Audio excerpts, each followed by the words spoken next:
Our businesses grew because of biblical principles, and now they tell you can't even talk about God on the job, but you can talk about sex. You can do everything as long as you don't do the right thing. And I am so glad that there's a group of us here that's ready to do the right thing. See, one of the things they forgot is that they are elected. Yeah. If they stay in office, it's our fault. Absolutely. Yeah. If they continue to screw us, like I said in Madison, without kissing us, it's our fault. Absolutely. What we got to do is we got to stand up, and I know they're not threatening of a rally, because it's just a group of people getting together, blowing off steam. But if we start to show what they really stand for, get rid of the lies. Matter of fact, I hear y'all got an election coming up for mayor, right? Yeah. How many liberals on the ballot? 2. And not a conservative? No. Write in. What in the world is wrong with that picture?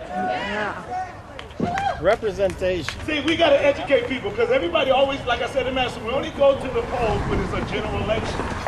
Like the primary don't mean anything. It's the primary where we speak our voice. It's the primary to let them know that enough is enough.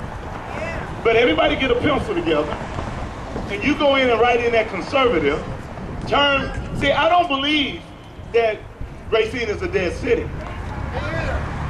But because they said Racine is a dead city, can I go biblical on you? Sure. God told Ezekiel to speak to the bones. Woo! Hey, speak to the bones. So guess what, Racine? I'm going to speak to y'all. Rise up. Take your city back. Kick out those liberals who's really anti-crisis.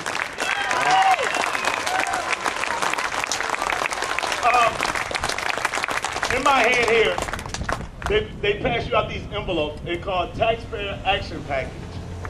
We got some extras over there. Get in the bucket, give them to your friends. But let me say something to Racine. I love raising hell. I love making noise. I love starting trouble. Like I told people, I'm used to being the black sheep. I'm used to being the minority. But guess what?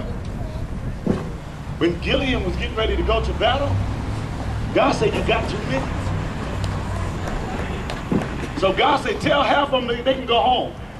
Anybody want to go home, tell them they can go home. And you know what? Most of the people that was there for the battle was really scared, didn't want to fight. And they went home. And you know what happened? He told them, you still got 2 minutes. Tell them go drink some water. And you know why? Because see, this country was not founded because somebody did something right. It was founded because they did what God said. Yeah. And we can take our government back to do what God said, because the Bible says when a righteous man is in office, then the people is at peace. Anybody need some peace? Yeah, absolutely.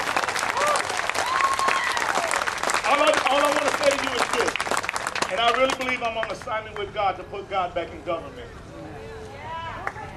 And I need people who go to church on Sunday. Now, notice I did not say a certain religion, a certain denomination, just the principles of God back. Because see, right now, in order to pursue the American dream, we got to get pimped by our elected officials. Right now, in order to have what you want, you got to play the game. Simon says. And right now, Simon's telling us, give me your money and don't think. You know, I was in Milwaukee, they had the renewable energy summit. And because I like raising hell, I went to the summit. And the guy was up there speaking about how they was going to capture CO2 and put it underground. So I said to the man, I said, I got to ask you a question. Are you telling me CO2 is now pollution and not plant food? He said, I'm not going to answer that question. I leave it to the scientists. I guess they thought I was going to go away, so I waited on the scientists.